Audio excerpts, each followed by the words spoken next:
channel is completely ad-free to ensure that no one is rudely awoken by unwanted advertisements.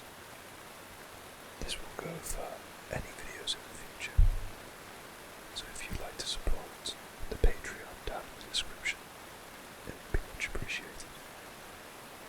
Without further ado, let's get going. A children's Anuad. The first ones were brothers, Anu and Padme. They came into the void, and time began. As Anu and Padme wandered the void, the interplay of light and darkness created near. Both Anu and Padme were amazed and delighted with her appearance, but she loved Anu, and Padme retreated from them in bitterness. Near became pregnant, but before she gave birth, Padme returned, professing his love for Near. She told him that she loved only Anu, and Padme beat her in rage. Anu returned, fought Padme, and cast him outside time. Near gave birth to a creation, but died from her injuries soon after. Anu, grieving, hid himself in the sun and slept. Meanwhile, life sprang up on the 12 worlds of creation and flourished. After many ages, Padme was able to return to time. He saw creation and hated it. He swung his sword, shattering the 12 worlds of their alignment. Anu woke and fought Padme again. The long and furious battle ended with Anu the victor. He cast aside the body of his brother, who he believed was dead, and attempted to save creation by forming the remnants of the 12 worlds into one. Nirn, the world of Tamriel. As he was doing so, Padme struck him through the chest with one last blow. Anu grappled with his brother and pulled them both outside time, forever. The blood of Padme became the Daedra. The blood of Anu became the stars. The mingled blood of both became the Aedra, hence their capacity for good and evil, and their greater affinity for earthly affairs than the Daedra, who have no connection to creation. On the world of Nirn, all was chaos. The only survivors of the 12 worlds of creation were the Elnafei and the Hist. The Elnafei are the ancestors of Mer and Men. The Hist are the trees of Argonia. Nirn originally was all land, with interspersed seas but no oceans. A large fragment of the Elnafei world landed on Nirn relatively intact, and the Elnafei living there were the ancestors of the Mer. These Elnafei fortified their borders from the chaos outside, hid their pocket of calm, and attempted to live on as before. Other Elnafei arrived on Nirn, scattered amid the confused jumble of the shattered worlds, wandering and finding each other over the years. Eventually, the wandering Elnafei found the hidden land of old Elnafei, and were amazed and joyful to find their kin living amid the splendour of the past ages. The wandering Elnafei expected to be welcomed into the peaceful realm, but the old Elnafei looked on them as degenerates, fallen from their former glory. For whatever reason, war broke out and raged across the whole of Nirn. The old Elnafei retained their ancient power and knowledge, but But the wanderers were more numerous, and toughened by their long struggle to survive on Nern. This war reshaped the face of Nern, sinking much of the land beneath new oceans, and leaving the lands as we know them, of Tamriel, Akavir, Atamora, and Yakuda. The old Elnafrey realm, although ruined, became Tamriel. The remnants of the wanderers were left divided on the other 3 continents. Over the many years, the Elnafrey of Tamriel became the Mer, the Devemir, the Kaimir, the Dunmir, the Bosmir, and the Altmir. On the other continents, the wandering Elnafrey became the Men, the Nords of Atamora, the Red Guards of Yakuda, and the Taeski of Akavir. The Hist were bystanders in the Elnafrey War, but most of their realm was destroyed as the war passed over it. A small corner of it survived to become the Black Marsh in Tamriel, but most of their realm was sunk beneath the sea. Eventually, men returned to Tamriel. The Nords were the first, colonizing the northern coast of Tamriel before recorded history, led by the legendary Yosgramor.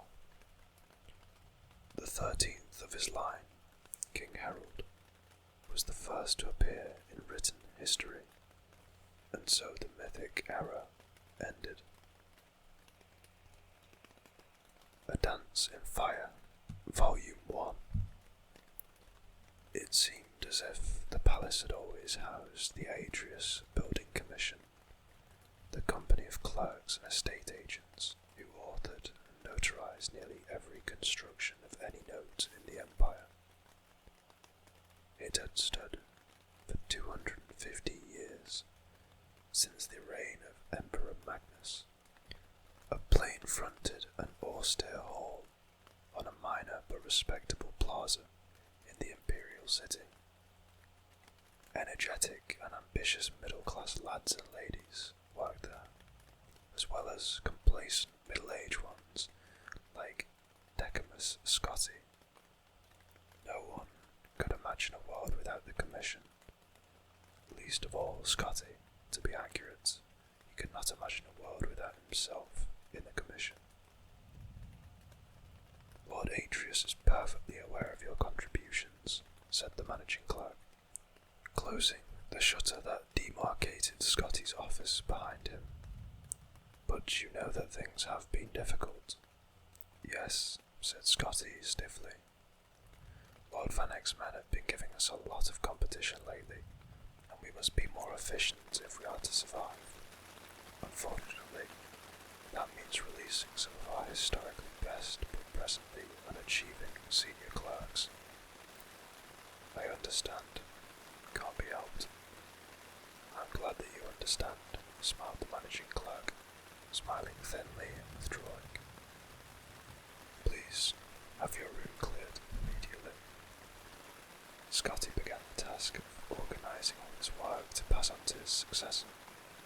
It would probably be young Imbralius who would take on most of it, which was as it should be, he considered philosophically. The lad knew how to find business. Scotty wondered idly what the fellow would do with the contracts for the new statue of Saint Elisa, for which the Temple of the One had applied. Probably invent a clerical error. Blame it on his old predecessor, Decimus Scotti, require an additional cost to rectify. I have correspondence for Decimus Scotti of the Atreus Building Commission. Scotty looked up. A fat-faced courier had entered his office and was thrusting forth a sealed scroll. He handed the boy a gold piece and opened it up. By the poor penmanship, atrocious spelling and grammar, and overall unprofessional tone, it was manifestly evident who the writer was. Laides Joris, a fellow clerk some years before, who had left the commission after being accused of unethical business practices.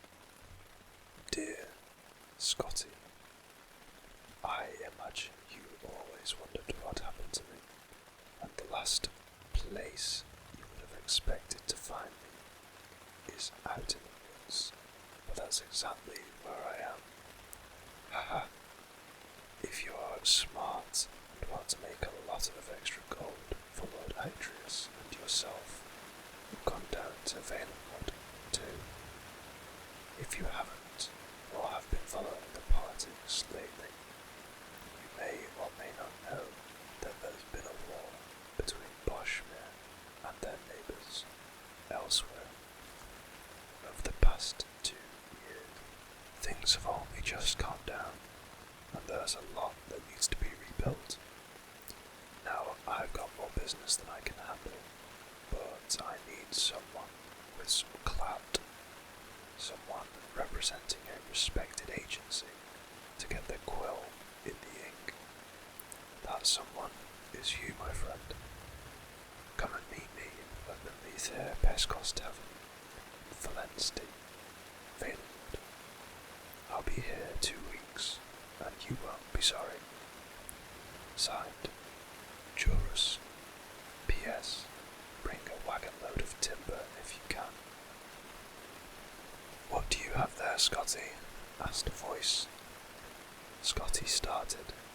It was Imbrelius, his damnably handsome face peeking through the shutters, smiling in that way that melted the hearts of the stingiest of patrons and the roughest of stonemasons. Scotty shoved the letter in his jacket pocket. Personal correspondence, he sniffed. I'll be cleared up here in just a moment. I don't want to hurry you, said Imbrelius, grabbing a few sheets of blank contracts from Scotty's desk. I've just gone through a stack, and the junior scribe's hands are all cramping up, so I thought we'd miss a few. The lad vanished. Scotty retrieved the letter and read it again. He thought about his life, something he rarely did. Seemed to see a grave with a black, insurmountable wall looming. There was only one narrow passage he could see in that wall. Quickly, before he had a moment to reconsider it, he grabbed a dozen of the blank contracts with the shimmering gold leaf. Nature's building commission by appointment of His Imperial Majesty, and hid them in the satchel with his personal effects. The next day, he began his adventure with a giddy lack of hesitation. He arranged for a seat in a caravan bound for Valenwood, the single escorted conveyance to the southeast, leaving the imperial city that week. He had scarcely hours to pack, but he remembered to purchase a wagon load of timber. It will be extra gold to pay for a horse to pull that, frowned the convoy head. So I anticipated smart Scotty with his best Imbrelius grin. 10 wagons in all set off that afternoon through the familiar Kilrodic countryside, past fields of wildflowers, gently rolling woodlands, friendly hamlets. The clop of the horse's hooves against the sound stone road reminded Scotty that Atreus Building Commission constructed it. 5 of the 18 necessary contracts for his completion were drafted by his own hand. Very smart of you to bring that wood along, said a grey-whiskered Breton man next to him on his wagon. You must be in commerce. Of a sort, said Scotty, in a way he hoped was mysterious. Before introducing himself, Decimus Scotty. Griff Mallon, said the man. I'm a poet, actually a translator of old Bosmere literature. I was researching some newly discovered tracts of the Noriad plea bar 2 years ago. When the war broke out, I had to leave. You are no doubt familiar with the Noriad Scotty thought the man might be speaking perfect gibberish, but he nodded his head. Naturally, I don't pretend that the Noriad is renowned as the May Alidian, or as ancient as the Dacier Gaul, but I think it has a remarkable significance to understanding the nature of Merolithic Bosmere mind, the origin of the wood elf, aversion to cutting her own wood or eating any plant material at all, yet, paradoxically, their willingness to import plant stuff from other cultures, I feel could be linked to a passage in the Noriad. Alan shuffled through some of his papers, searching for the appropriate text. To Scotty's vast relief, the carriage soon stopped to camp for the night. They were high on a bluff over a grey stream, and before them was the great valley of Vale of Wood. Only the cry of seabirds declared the presence of the ocean to the bay to the west. Here, the timber was so tall and wide, twisting round itself like an impossible knot begun eons ago, to be impenetrable. A few more modest trees, only 50 feet to the lowest branches, stood on the cliff at the edge of the camp. The sight was so alien to Scotty, and he found himself so anxious about the proposition of entering the wilderness that he could not imagine sleeping. Fortunately, Alian had supposed he had found another academic with a passion for the riddles of ancient cultures. Long into the night, he recited the Bosmere verse in the original and in his own translation, sobbing and bellowing, whispering wherever appropriate. Gradually, Scotty began to feel drowsy, but a sudden crack of wood snapping made him sit straight up. What was that? Alan smiled. I like it too. Convocation is the malignity of the moonless spectre. A dance of fire. There are some enormous birds up in the trees moving around, whispered Scotty, pointing in the direction of the dark shapes above.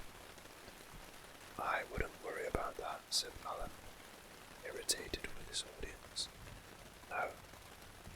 Listen to how the poet characterizes Harmaeus Mora's invocation in the 18th stanza of the 4th book. The dark shapes in the trees were some of them perched like birds, others slithered like snakes, and still others stood up like straight line men, as Malin recited his verse. Scotty watched the figures softly leap from branch to branch, half gliding across impossible distances for anything without wings. They gathered in groups, and then reorganized until they had spread to every tree around the camp. Suddenly, they plummeted from the heights. Mara, cried Scotty, they're falling like rain. Probably seed pods, Malin shrugged, not turning around. Some of the trees have remarkable. The camp erupted into chaos. Fires burst out of the wagons. The horses wailed from mortal blows. Casks of wine, fresh water and liquor gushed their contents onto the ground. A nimble shadow dashed past Scotty and Malin, gathering sacks of grain and gold with impossible agility and grace. Scotty had only one glance at it, lit up by a sudden nearby burst of flame. It was a sleek creature with pointed ears, wide yellow eyes, motley pied fur, and tail like a whip. Werewolf, he whimpered, shrinking back. Cathay rat, groaned Malin, much worse. Khajiit cousins, or some such thing, come to plunder. Are you sure? As quickly as they struck, the creatures retreated, diving off the bluff before the battle mage and knight. The caravan's escorts had fully opened their eyes. Malin and Scotty ran to the precipice and saw 100 feet below the tiny figures dash out of the water, shake themselves, and disappear into the wood. Werewolves aren't acrobats like that, said Malin. They were definitely Cathay-Ra, bastard thieves. Thanks Stendar, they didn't realise the value of my notebooks. It wasn't a complete loss. A Dance in Fire, Book 2. It was a complete loss. The Cathay Rat had stolen or destroyed almost every item of value in the caravan in just a few minutes' time. Decimus Scotty's wagon-load of wood he had hoped to trade with the Bosmere had been set on fire and then toppled off the bluff. His clothing and contracts were tattered and ground into the mud of dirt mixed with spilt wine. All the pilgrims, merchants, and adventurers in the group moaned and wept as they gathered the remnants of their belongings by the rising sun of dawn. I'd best not tell anyone that I managed to hold on to my notes for my translation of the Noriad Plebar, whispered the poet, Griff Malin. They'd probably turn on me. Scotty politely declined the opportunity of telling Malin just how little value he himself placed on the man's property. Instead, he counted the coins in his purse, 34 gold pieces. Very little indeed for an entrepreneur beginning a new business. Oi! Came a cry from the wood. A small party of Bosmere emerged from the thicket, clad in leather mail and bearing arms. Friend or foe? Neither, growled the convoy head. You must be the Cyrodiils, laughed the leader of the group, a tall, skeleton-thin youth with a sharp, vulpine face. We heard you were en route. Evidently, so did our enemies. I thought the war was over, muttered one of the caravan's now ruined merchants. The Bosmere laughed again. No act of war, just a little border enterprise. You are going on to Valanesti. I'm not. The convoy head shook his head.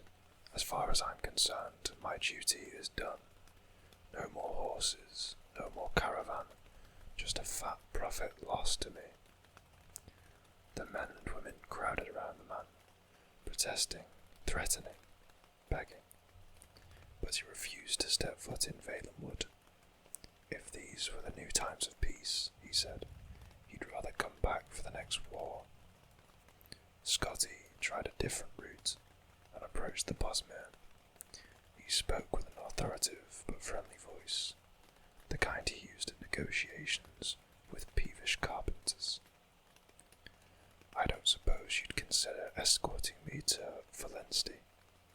I'm a representative for an important imperial agency, the Atreus Building Commission, here to help prepare and alleviate some of the problems the war with the Khajiit has brought to your province. Patriotism. 20 gold pieces, and you must carry your own gear if you have any left, replied the Bosmere. Scotty reflected that negotiations with the peevish carpenters rarely went his way either. 6 eager people had enough of gold on them for payment. Amongst those without funds was the poet, who appealed to Scotty for assistance. I'm sorry, Griff. I only have 14 gold left over. Not even enough for a decent room when I get to Valensti. I really would help you if I could, said Scotty, persuading himself that it was true. The band of 6 and their Bosmere escorts began the descent down the rocky path along the bluff. Within an hour's time, they were deep in the jungles of Valenwood. A never-ending canopy of hues of browns and greens obscured the sky. A millennia's worth of fallen leaves formed a deep, wormy sea of putrefaction between their feet. Several miles were crossed, wading through the slime. For several more they took a labyrinth path across fallen branches of the low-hanging boughs of giant trees. All the while, hour after hour, the inexhaustible Bosmere host moved so fast, the Cyrodiil struggled to keep from being left behind. A red-faced little merchant with short legs took a bad step on a rotten branch and nearly fell. His fellow provincials had to help him up. The Bosmere paused only a moment, their eyes continually darting to the shadows and trees above before moving on at their usual expeditious pace. "What are they so nervous about?" wheezed the merchant irritably. "What are they, rats?" "Don't be ridiculous," laughed the Bosmere unconvincingly. Kashyyyt, this far into Valenwood, in times of peace, they'd never dare. When the group passed high enough above the swamp that the smell was somewhat dissipated, Scotty felt a sudden pang of hunger. He was used to 4 meals a day in their Silridic custom. Hours of non-stop exertion without food was not part of his resume as a comfortably paid clerk. He pondered, feeling somewhat delirious.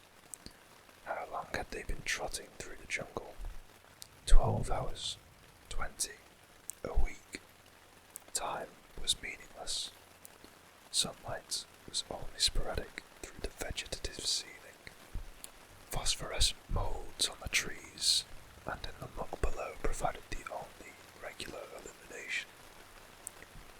"Is it at all possible for us to rest and eat?" he hollered to the host up ahead.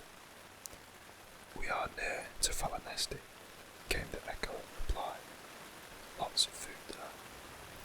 The path continued upward for several more hours, across a clot of fallen logs, rising up to the first and then the second bough of the tree line. As they rounded a long corner, the travellers found themselves midway up a waterfall that fell 100 feet or more. No one had the energy to complain as they began pulling up the stacks of rock, agonizing foot by foot. The Bosmere Escals disappeared into the mist, but Scotty kept climbing until there was no more rock left. He wiped the sweat and river water from his eyes. Falanesti spread across the horizon before him. Sprawling across both banks of the river stood the mighty, great oak city, with groves and orchards of lesser trees crowding in, like supplicants before the king. At a lesser scale, the tree that formed the moving city would have been extraordinary, gnarled and twisted, with a gorgeous crown of gold and green, dripping with vines and shining with sap. At a mile tall and half as wide, it was the most magnificent thing Scotty had ever seen. If he had not been a starving man with the soul of a clerk, he would have sung. "There you are," said the leader of the Escalms. "Not too far a walk. You should be glad it's wintertide. In summertide, the city's on the far south end of the province." Scotty was lost as to how to proceed. The sight of the vertical metropolis, where people moved around like ants, disoriented all his sensibilities. "You wouldn't know of an inn called—" He paused for a moment, and then pulled Eurus's letter from his pocket. "Something like Mother Pascos Tavern." Mother Pascos, the lead Bosma laughed, his familiar, contemptuous laugh. "You won't want to stay there. Visitors always prefer the ICR hall in the top boroughs. It's expensive, but very nice. I'm meeting someone at Mother Pascos Tavern. If you've made up your mind, take a lift to Havel Slump and ask for directions there. Just don't get lost and fall asleep in the Western Cross." This apparently struck the youth's friends as a very witty jest, and so it was with their laughter echoing behind him that Scotty crossed the writhing root system to the base of Valanesti. The ground was littered with leaves and refuse, and from moment to moment a glass or a bone would plummet from far above, so he walked with his neck crooked to have a warning. An intricate network of platforms anchored to thick vines slipped up and down the slick trunk of the city with perfect grace, manned by operators with arms as thick as an ox's belly. Scotty approached the nearest fellow at one of the platforms that was idly smoking from a glass pipe. "I was wondering if you might take me to a hazel stump." The mayor nodded. Within a few minutes' time, Scotty was 200 feet in the air, at a crook between the two mighty branches. Curled webs of moss stretched unevenly across the fork, forming a sharing roof for several dozen small buildings. There were only a few souls in the alley, but around the bend ahead you could hear the sound of music and people. Scotty tipped the Valanesti platform ferryman a gold piece and asked for the location of Mother Pascott's tavern. "Straight ahead of you, sir, but you won't find anyone there," the ferryman explained, pointing in the direction of the noise. "Morndas, everyone in Havel's slump has revelry." Scotty walked carefully along the narrow street.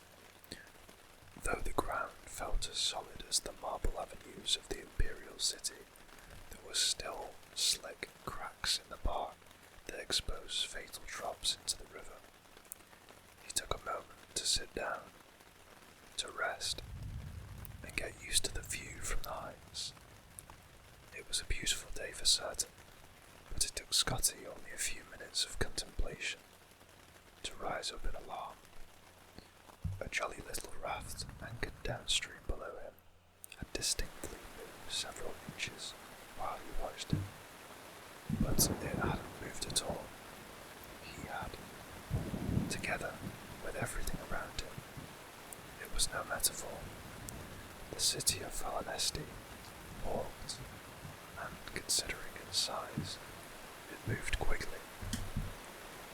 Scotty rose to his feet and into a cloud of smoke drifted out from around the bend. It was the most delicious roast he had ever smelled. The clerk forgot to fear and ran. The revelry, as the ferryman had termed it, took place on an enormous platform tied to the tree, wide enough to be a plaza in any other city. A fantastic assortment of the most amazing people Scotty had ever seen jumped shoulder to shoulder together. Many eating, many more drinking, and some dancing to a lutist and a singer perched on an offshoot above the crowd. They were largely Bosmer, true natives clad in colourful leather and bones, with a close minority of orcs whirling through the throng, dancing and bellowing at one another for a hideous 8 people. A few heads bobbing over the tops of the crowd belonged not, as Scotty first assumed, to very tall people, but to a family of centaurs. "Care for some mutton?" queried a wizened old mare who roasted an enormous beast on some red-hot rocks. Scotty quickly paid him a gold piece and devoured the leg he was given, and then another gold piece and another leg. The fellow chuckled when Scotty began choking on a piece of gristle and handed him a mug of frothing white drink. He drank it and felt a quiver run through his body, as if he were being tickled. "What is that?" Scotty asked. "Shagger, fermented pig's milk. I can let you have a flagoon of it, and a bit more mutton for the gold."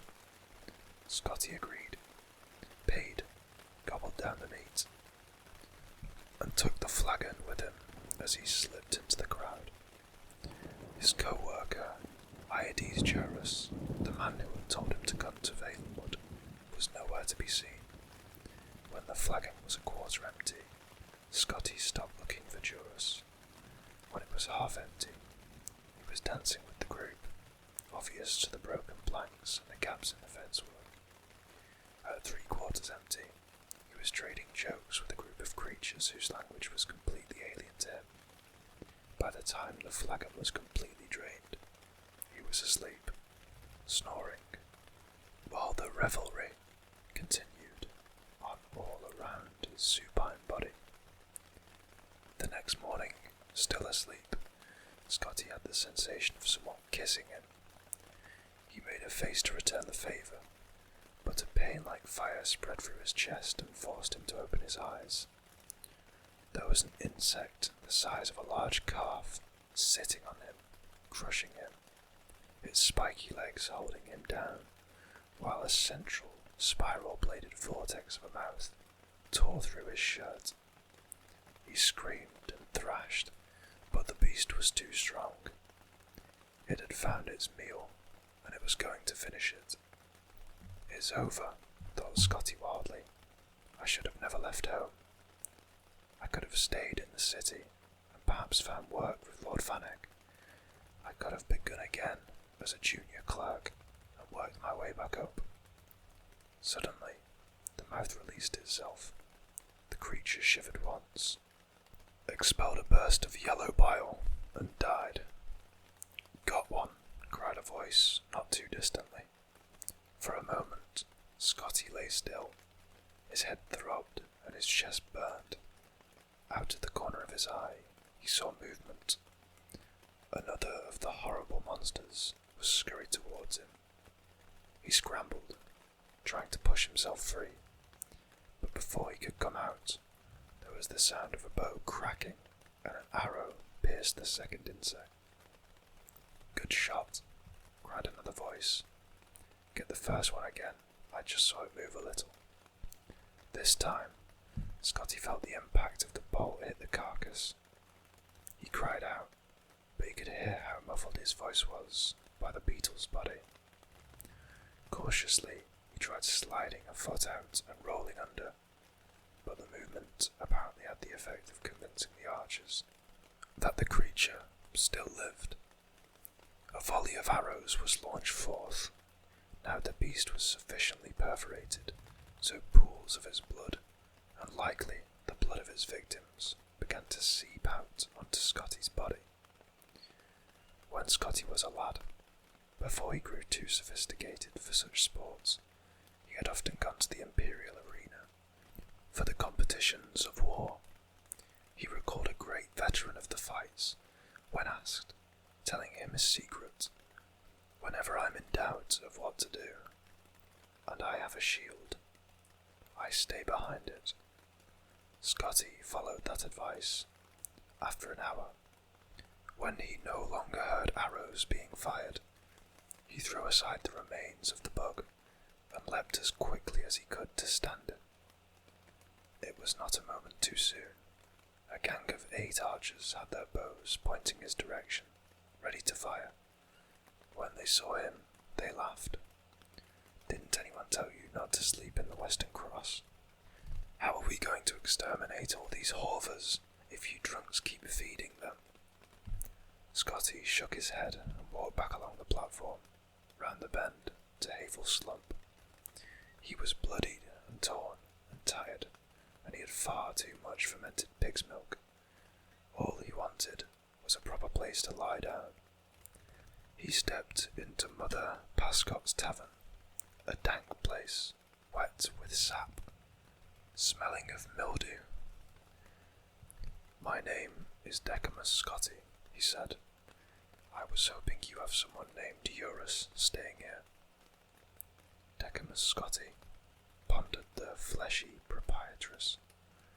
"Mother Pascott herself. I've heard that name. Oh, you must be the fellow he left the note for. Let me go see if I can find it." A Dance in Fire, Book 3.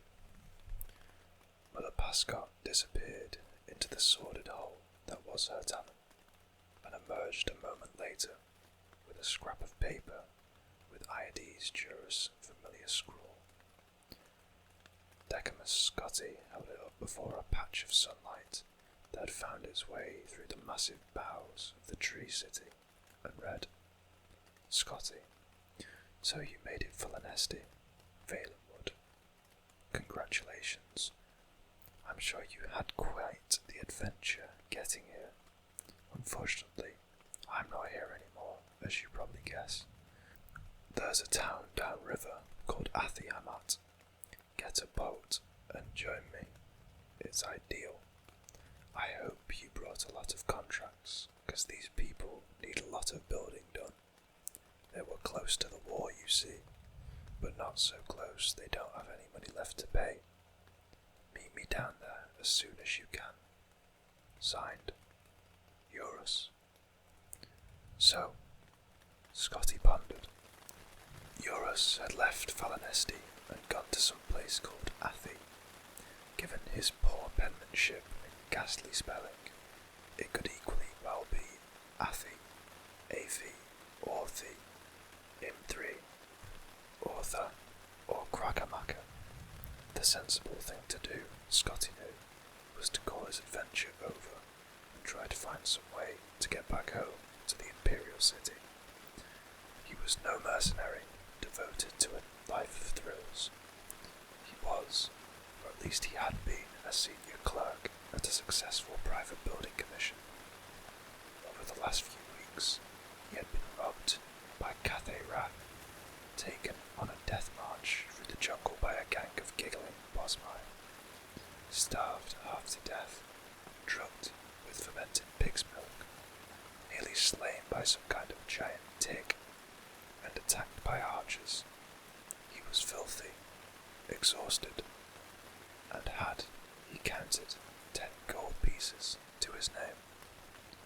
Now, the man whose proposal brought him to the depths of misery was not even there. It was both judicious and seemly to abandon the enterprise entirely. And yet, a small but distinct voice in his head told him, "You have been chosen. You have no other choice but to see this through." Scotty turned to the stout old woman, Mother Pascotti, who had been watching him curiously. "I was wondering if you knew of a village that was at the edge of the recent conflict with elsewhere.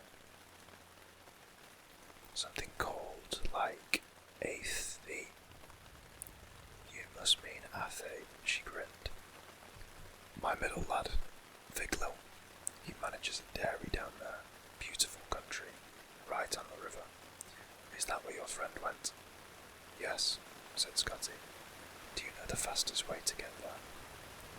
After a short conversation, an even shorter ride to Valanesti's routes by the way of the platforms, and a jog to the riverbank, Scotty was negotiating transport with a huge fair-haired Bosmere, with a face like a pickled carp.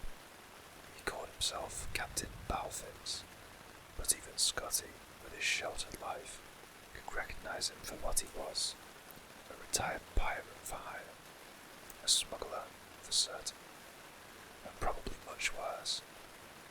His ship, which had clearly been stolen in the distant past, was a bent old imperial sloop. 50 gold, and we'll be in Athe in 2 days' time, boomed Captain Belfix expansively. "I have 9 gold pieces," replied Scotty, and feeling the need for explanation, added, "I had 10, but I gave one to the platform ferryman to get me down here." "9 is just as fine," said the captain agreeably. "Truth be told, I was going to Athe whether you paid me or not. Make yourself comfortable on the boat.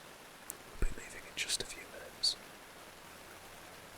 Decima Scotty boarded the vessel, which sat low in the water of the river, stacked high with crates and sacks that spilled out of the hold and galley and onto the deck. Each was marked with stamps advertising the most innocuous substances: copper scraps, lard, ink, high rock meal marked for cattle, tar, fish jelly, and Scotty's imagination reeled. picturing what sorts of illicit imports were truly aboard. It took more than those few minutes for Captain Balfix to haul in the rest of his cargo, but in an hour the anchor was up, and they were sailing downriver towards Athay. The grey water barely rippled, only touched by the fingers of the breeze. Lush plant life crowded the banks, obscuring from sight all the animals that sang and roared at one another. Lulled by the serene surroundings, Scotty drifted to sleep. At night, he awoke and gratefully accepted some clean clothes and food from Captain Balfix. "Why are you going to Athay, if I may ask?" queried the Bosmere. "I'm meeting a former colleague there. He asked me to come down from the Imperial City where I worked for the Atrus Building Commission to negotiate some contracts." Scotty took another bite of the dried sausages that they were sharing for dinner. "We're going to try and repair and refurbish whatever bridges, roads, and other structures that got damaged in the recent war with the Khajiits." "It's been a hard 2 years," the captain nodded his head. "Though I suppose good for me and the likes of you and your friend. Trade routes cut off. They think there's going to be a war with the Somerset Isles. You heard that?" Scotty shook his head. "I've done my share of smuggling a schooner down the coast, even helping some revolutionary types escape the Maine's wrath. But now the wars have been made legitimate trade. A businessman. The first casualties of war is always the corrupted." Scotty said he was sorry to hear that, and they lapsed into silence, watching the stars and moon's reflection on the still water. The next day, Scotty awoke to find the captain wrapped up in his sail, torpid from alcohol, singing in a low, slurred voice. When he saw Scotty rise, he offered his flagoon of Yager. "I've learned my lesson during reveille at the Western Cross." The captain laughed and then burst into tears. "I don't want to be legitimate. Other pirates I used to know are still graping and stealing and smuggling and selling nice folk like you into slavery. I swear to you, I never thought the first time that I run a real shipment of legal goods that my life would turn out like this. Oh, I know, I could go back to it. But Bandar knows not after all I've seen. I'm a ruined man." Scotty helped the weeping mare out of his sail, murmuring words of reassurance. Then he added, "Forgive me for changing the subject, but where are we?" "Oh," moaned Captain Balfix miserably. "We made good time. Athay's right around the bend in the river."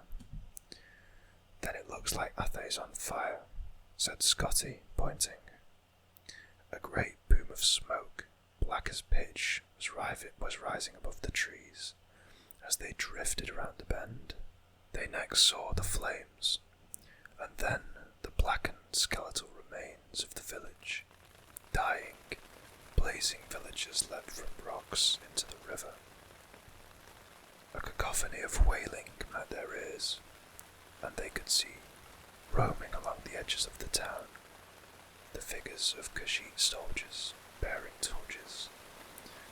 "Danbar, bless me," slurred the captain. "The war's back on." "Oh no," whimpered Scotty.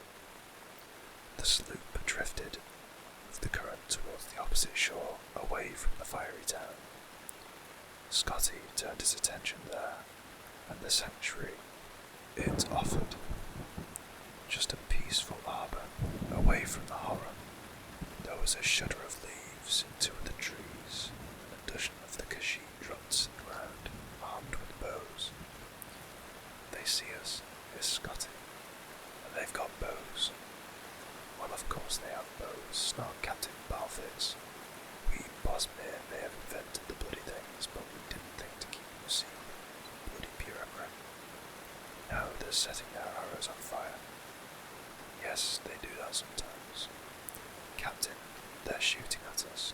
They're shooting at us with flaming arrows. Ah, so they are, the captain agreed. The aim here is to avoid being hit. But hit they were, and very shortly thereafter, even worse, the second volley of arrows hit the supply of pitch, which ignited in a tremendous blue blaze. Scotty grabbed Captain Balfix and they leapt overboard, just before the ship and all its cargo disintegrated. The shock of the cold water brought the Bosmere into temporary sobriety. He called to Scotty, who was already swimming as fast as he could towards the bend. Master Decamus, where do you think you're swimming to? Back to Falanesti, cried Scotty. It will take you days, and by the time you get there, everyone will know about the attack on Athe. They'll never let anyone they don't know come in. The closest village downriver is Granos. Maybe they'll give us shelter. Scotty swam back to the captain, and side by side they began paddling in the middle of the river, past the burning residum of the village. He thanked Mara that he had learned to swim. Many a Cyrodiil did not, as largely landlocked as the imperial province was. He had been raised mere Korup or Ataman. He may have been doomed, but the imperial city itself was encircled by water, and every lad and lass there knew how to cross without a boat, even those who grew up to be clerks and not adventurers. Captain Balfix's sobriety faded as he grew used to the water's temperature. Even in wintertide, the Xylo River was fairly temperate, and after a fashion, even comfortable. The Bosmere's strokes were uneven, and he'd strayed closer to Scotty and then further away, pushing ahead, then falling behind. Scotty looked to the shore to his right. The flames had caught the trees like tinder. Behind them was an inferno, with which they were barely keeping pace. To the shore on their left, all looked fair, until he saw a tremble in the river reeds, and then what caused it? A pride of the largest cats he'd ever seen. They were auburn-haired, green-eyed beasts, with jaws and teeth to match his wildest nightmares, and they were watching the two swimmers, and keeping pace. Captain Balfix, we can't go to that shore, or the other one, or we'll be parboiled or eaten, Scotty whispered. Try to even your kicking and your strokes. Breathe like you would normally. If you're feeling tired, tell me, and we'll float on our backs for a while. Anyone who has the experience of giving rational advice to a drunkard would understand the hopelessness. Scotty kept pace with the captain, slowing himself, quickening, drifting left and right, while the Bosmere moaned old ditties from his pirate days. When he wasn't watching his companion, he was the cats on the shore. After a stretch, he turned to his right. Another village had caught fire. Undoubtedly, it was Granos. Scotty stared at the blazing fury, awed by the sight of destruction, and did not hear that the captain had ceased to sing. When he turned back, Captain Balfix was gone. Scotty drove into the murky depths of the river over and over again. There was nothing to be done. When he surfaced, after his final search, he saw that the giant cats had moved on, perhaps assuming that he too had drowned. He continued his lonely swim downriver. A tributary, he noted, had formed a final barrier, keeping the flames from spreading further. But there were no more towns. After several hours he began to ponder the wisdom of going ashore. Which shore was the question. He was spared the decision. Ahead of him was a rocky island with a bonfire. He did not know if he was intruding on a party of Bosmiri or Khajiit. Only there he could swim no more. With straining, aching muscles, he pulled himself onto the rocks. They were Bosmer refugees, he gathered, even before they told him. Roasting over the fire was the remains of one of the giant cats that had been stalking him through the jungle on the opposite shore.